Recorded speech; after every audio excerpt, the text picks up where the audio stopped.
Hello everyone, and welcome back. Today, we have a viral math challenge for you. 8 minus 3 times open parenthesis, 8 minus 3, close parenthesis. What is the answer? The boy says, 25. The girl says, -7. Which one is correct?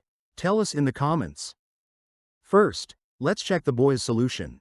He solved it from left to right. 8 minus 3 is 5. Then again, 8 minus 3 is 5. 5 times 5 is 25. But wait, this answer is wrong. Why? Because he ignored the PEMDAS rule. Look, PEMDAS is just a simple trick to remember the order of operations in math, from first to last. First, P is for parentheses, so you always clear those out first.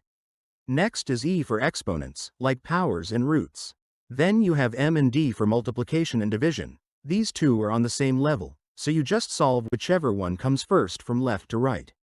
Finally, you get A and S for addition and subtraction, which work the exact same way. You just finish them up from left to right.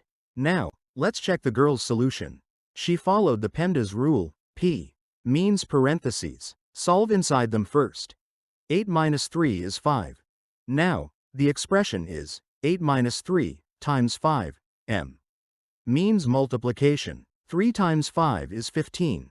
Now, the expression is 8 minus 15, S. Means subtraction. 8 minus 15 is -7. So, the correct answer is -7. The girl is right. Congratulations. Did you get it right? Comment below, like this video, share it with your friends, and subscribe for more math challenges.